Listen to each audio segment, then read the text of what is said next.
My name is Rebecca Chen, and 12 years ago, I walked into Wellington Industries as a junior analyst with nothing but a business degree and an unshakable work ethic. Today, I'm about to tell you how the CEO's son handed me the greatest gift of my career, my termination letter, and how that single act of arrogance became the catalyst for the most satisfying corporate implosion I've ever witnessed. But before I reveal exactly how Marcus Wellington III's smugness became his father's $2 billion nightmare, could you hit that like button and subscribe? Because what I'm about to share will show you how one entitled brat's power trip triggered a domino effect that destroyed a corporate dynasty overnight. Trust me, you'll want to hear every detail of how a 28-year-old's ego became the weapon that brought down everything his family spent 4 decades building. It was a Tuesday morning in October when my world turned upside down. I was sitting in conference room A, the same room where I'd presented quarterly reports that had saved this company millions, where I'd pitched the international expansion strategy that had tripled our European revenue, where I'd spent countless nights working on merger deals that had made the Wellington family obscenely wealthy. Marcus Wellington III, yes, the third, because apparently mediocrity is hereditary, strutted into the room like he owned the place, which, technically, he did. His father had just announced his promotion to Senior Vice President of Strategic Operations, a position that had been created specifically for him after he'd spectacularly failed at running the West Coast division into the ground. "Rebecca," he said, not bothering to sit down, his voice dripping with the kind of condescension that only comes from never having to earn anything in your life. "I've been reviewing your contributions to this company." I looked up from my laptop, where I'd been finalizing the proposal for our biggest client, a $400 million renewable energy contract that I'd been nurturing for 8 months. "Good morning, Marcus. What can I help you with?" He laughed. Actually laughed. "Help me? Oh, Rebecca, I think you misunderstand the dynamic here. I'm not here for your help. I'm here to inform you that your services are no longer required." The words hung in the air like smoke. I blinked, certain I'd misheard. "I'm sorry, what?" "You're fired," he said, pulling out a manila envelope from his briefcase and sliding it across the mahogany table. "Consider it my gift to this company. We're finally going to start operating like a real business instead of whatever this has been." I stared at the envelope, my mind racing. This had to be some kind of mistake. I was Wellington Industries' top performer. I'd single-handedly managed relationships with our 5 largest clients. I'd restructured our entire Asian market strategy. I'd worked 80-hour weeks for 12 years, missing family dinners, canceling vacations, sacrificing everything for this company. "Marcus, I think there's been some confusion," I said, my voice steady despite the earthquake happening in my chest. "I've exceeded every performance metric. My division alone generated $300 million in revenue last quarter.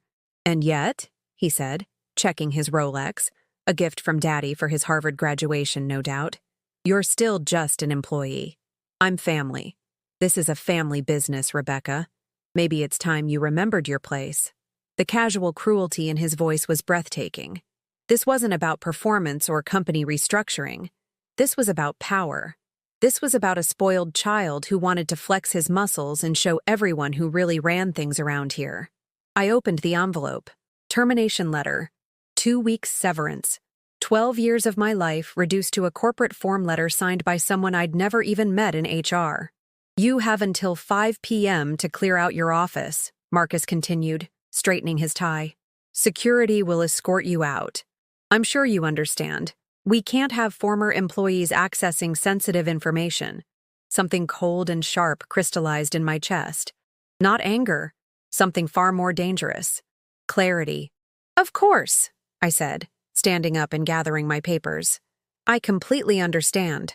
Marcus smiled, the kind of smile that told me he thought he'd just put me in my place.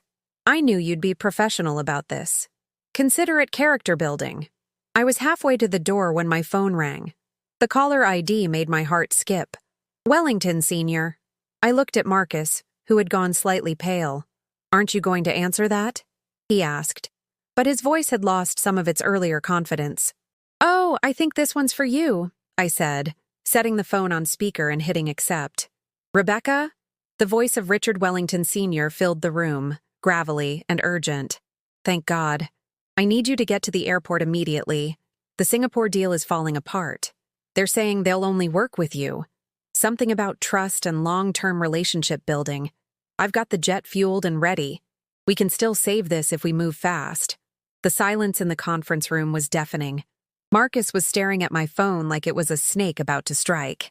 Mr. Wellington, I said carefully, watching Marcus's face drain of color.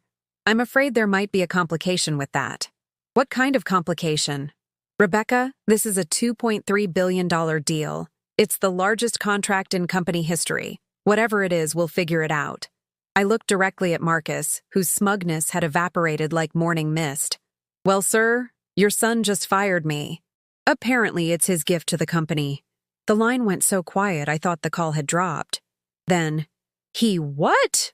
Marcus was frantically shaking his head, making throat-cutting gestures, his face now the color of printer paper. Yes, sir. About 5 minutes ago. Something about remembering my place and operating like a real business. What happened next will forever be etched in my memory. Richard Wellington Sr. His voice came through that speaker with the kind of controlled fury that makes grown men wet themselves. Marcus, get on this call. Now. Dad, I can explain. Get on this call.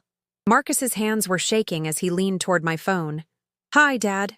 Marcus, in your infinite wisdom, you just fired the one person who has kept this company profitable for the last 5 years. The woman who salvaged the European expansion when you nearly bankrupted us in Germany. The executive who built every single relationship we have in Asia from scratch. The strategist who created the framework for every successful deal we've closed since 2019. I watched Marcus shrink with every word. This was better than Christmas morning. But Dad, she's not family.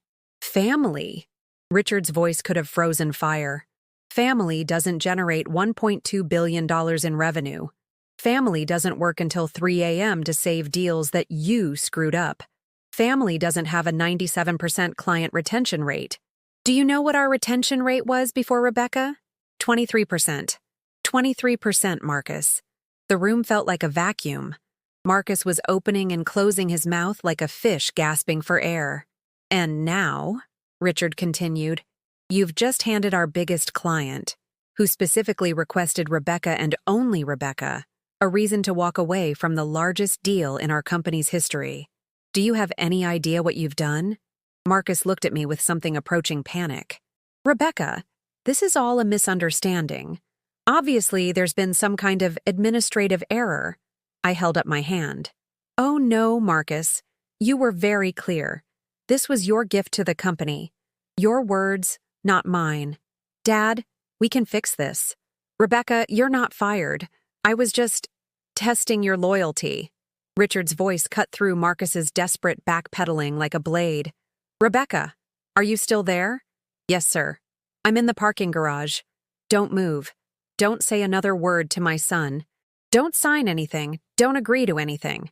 I'll be there in 30 seconds. The line went dead.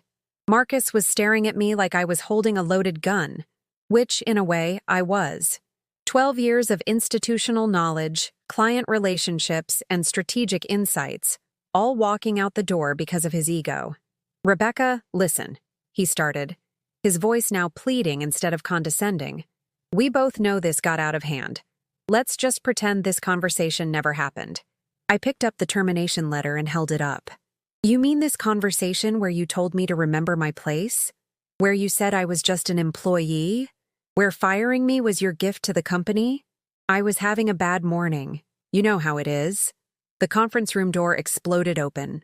Richard Wellington Sr. stood in the doorway, his silver hair disheveled, his usually pristine suit wrinkled, looking like a man who had just sprinted through 3 floors of corporate offices. At 68, Richard Wellington was still an imposing figure. 6 feet tall, broad shoulders, the kind of presence that commanded attention in any room. But right now, he looked like a man watching his empire crumble in real time. Rebecca, he said, slightly out of breath, before you say anything, let me apologize for my son's spectacular display of stupidity. Marcus started to speak, but Richard held up a hand that could have stopped traffic. Marcus, you will stand there and be quiet while I attempt to salvage what you've destroyed. Do you understand me? But Dad, do you understand me? Marcus nodded, looking like a scolded child, which was exactly what he was. Richard turned back to me. Rebecca, I need you to know that what happened here today is not representative of this company's values or my personal feelings about your contributions. My son has made a catastrophic error in judgment. I remained standing, my arms crossed, letting the moment stretch. This was fascinating to watch. Sir, I said finally, with respect, your son wasn't making an error in judgment. He was making a statement about power dynamics and family loyalty. He was very clear about where I stand in the hierarchy of this company. Richard's jaw tightened. That hierarchy is about to change dramatically. Marcus's eyes went wide. Dad, what does that mean? It means, Richard said without taking his eyes off me, that you've just created the most expensive learning experience in Wellington family history. The older man walked over to the conference table and sat down heavily, suddenly looking every one of his 68 years. Rebecca, Singapore called me directly. They said they've heard rumors about internal changes at Wellington Industries. They wanted to confirm that you were still the primary contact for the deal. When I told them yes, they said good, because they'd specifically structured the contract terms around their relationship with you. The blood drained from Marcus's face. What does that mean? It means, I said, finally understanding the full scope of what had just happened, that when they find out I've been fired, they're going to walk. Richard nodded grimly. Along with every other Asian client you've cultivated. The Singapore deal was just the beginning. They were planning to bring in their entire network. 6 more companies, all Fortune 500, all looking for long-term partnerships, all of them specifically requesting to work with Rebecca Chen. Marcus slumped into a chair. How much are we talking about? In total? Richard rubbed his temples. Conservative estimate?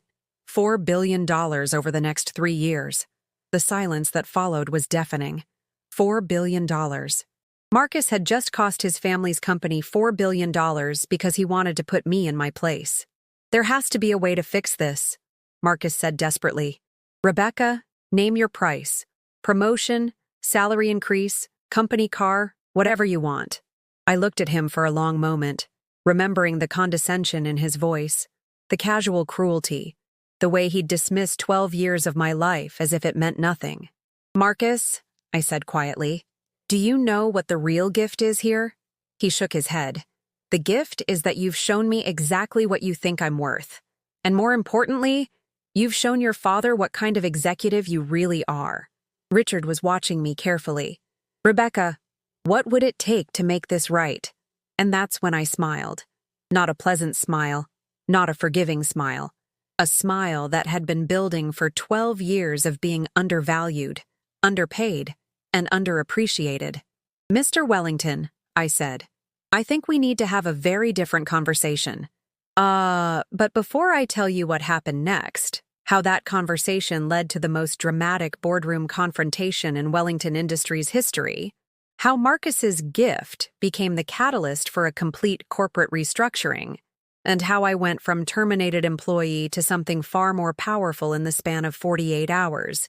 You're going to have to wait for part 2. Because what happened next changed everything. Not just for me, not just for Marcus, but for the entire Wellington Empire. And trust me, you won't believe how this story ends. Let me set the scene for you. It was exactly 18 months after Marcus fired me. 18 months since he stood in that boardroom, smirking like a schoolboy who'd just pulled off the perfect prank and told me I was redundant. 18 months since I walked out of Wellington Industries with nothing but a box of personal items and a burning determination to prove my worth. Marcus was sitting in his father's leather chair, Richard Wellington's throne, really, reviewing quarterly reports that must have made his stomach turn. Wellington Industries' profits had tanked by 45%. Their stock price was in free fall.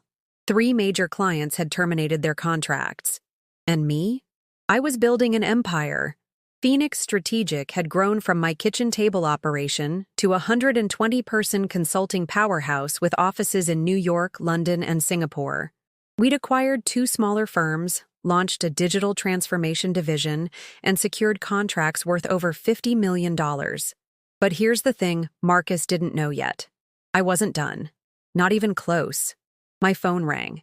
It was Elena Vasquez, Wellington's former head of mergers and acquisitions, and as of yesterday, my new chief strategy officer. "Rebecca, you need to see this," Elena said, her voice tight with excitement. "I just got off a call with Jonathan Blackstone." Jonathan Blackstone. The billionaire investor who'd been circling Wellington Industries like a shark for months, waiting for the right moment to strike. The man who could make or break companies with a single phone call. "What did he want?" I asked, though I had a feeling I already knew. "He wants to meet with you, tomorrow. He's considering a hostile takeover of Wellington, and he wants Phoenix Strategic to handle the due diligence and transition management." I leaned back in my corner office chair, looking out at the Manhattan skyline. The irony was almost too perfect. Marcus had fired me to protect his inheritance, and now I was being hired to help tear it apart. But that's not even the best part. The next morning, I walked into the Ritz-Carlton's executive boardroom, wearing my best armor. A tailored black suit, my grandmother's pearl necklace, and the confidence of someone who'd turned rejection into rocket fuel. Jonathan Blackstone was already there, a silver-haired man in his 60s with eyes that missed nothing, and a handshake that could crush bones. "Ms. Morgan," he said, his voice carrying the weight of someone accustomed to being obeyed. "I've been following your work. Impressive doesn't begin to cover it." We sat across from each other at a mahogany table that probably cost more than most people's cars. Blackstone slid a folder across to me. "Wellington Industries," he said simply. "I want to acquire it. Completely. The board is resistant, but their financial position is, let's call it precarious. I need someone who understands the company inside and out to help me navigate the acquisition. Someone who knows where all the bodies are buried." I opened the folder. Financial statements, organizational charts, market analysis, everything painted the same picture. Wellington was bleeding money, losing talent, and circling the drain. Marcus had inherited a thriving company and managed to run it into the ground in less than 2 years. "What's your timeline?" I asked. 6 months. I want controlling interest by year-end." Blackstone leaned forward. "I've done my research on you, Rebecca. 22 years at Wellington. You knew Richard Wellington better than his own son. You understand that company's DNA better than anyone alive. Help me acquire it, and I'll make you CEO of the new entity." CEO. Of the company that fired me. The company where I'd spent over 2 decades building relationships, understanding systems, becoming indispensable, until Marcus decided I wasn't. The beautiful, poetic justice of it all almost took my breath away, but I kept my expression neutral. This was business, not therapy. "I need full operational control during the transition," I said, "and equity participation in the new entity. 20%. Blackstone smiled. 15%. Done. We shook hands, and I felt the earth shift beneath my feet. This wasn't just business anymore. This was destiny. What followed was the most sophisticated corporate campaign I'd ever orchestrated. While Marcus was busy trying to plug holes in his sinking ship, I was systematically creating new ones. First, I leveraged my relationships with Wellington's former employees, my employees now, to gather intelligence. They told me about cost overruns in the manufacturing division, about the quality control issues Marcus was trying to hide, about the client satisfaction scores that were plummeting month by month. Second, I started making strategic moves in the market. Phoenix Strategic began offering services that directly competed with Wellington's core offerings, but better, faster, cheaper. When Wellington bid on contracts, we bid lower and delivered higher quality. When they tried to retain clients, we offered those same clients better terms and superior service. But the real masterpiece was what I did with Wellington's remaining talent. See, Marcus had made a critical error in judgment. He thought people were loyal to the Wellington name, to the company legacy. But people aren't loyal to companies. They're loyal to leaders. And for 22 years, I had been the one they came to with problems. The one who remembered their kids' names. The one who fought for their promotions and raises while Marcus was off playing golf. So when I started making calls, not to recruit, just to check in, see how everyone was doing, the response was overwhelming. Former colleagues told me about the toxic culture Marcus had created, about the micromanagement, about the way he blamed everyone else for the company's declining performance. And slowly, carefully, I began extending invitations. Not to everyone. I was selective, strategic. I targeted the people with the most influence, the most client relationships, the most institutional knowledge. One by one, they began to leave Wellington for Phoenix Strategic. And each departure weakened Marcus's position exponentially. But here's what Marcus still didn't understand. I wasn't trying to destroy Wellington Industries. I was trying to save it. From him. By month 4 of Blackstone's timeline, Wellington was in full crisis mode. They'd lost 60% of their senior staff, 30% of their client base, and their stock price had fallen to less than half its value when Richard Wellington died. I knew this because I was tracking every metric, watching every move, orchestrating every pressure point. It was like conducting a symphony of corporate warfare, and I was the maestro. Marcus, meanwhile, was drowning. The board of directors, the same board that had rubber-stamped my termination 18 months earlier, was now questioning his leadership, publicly, in the financial press. The company's stock was rated as junk by 2 major rating agencies. That's when he made his first mistake. He tried to fight back. Marcus hired Steinberg and Associates, one of the most aggressive corporate law firms in New York, to investigate Phoenix Strategic for corporate espionage. He was convinced I had stolen proprietary information, violated non-compete agreements, engaged in unfair business practices. The investigation lasted 3 months and cost Wellington over $2 million in legal fees. The result? Nothing.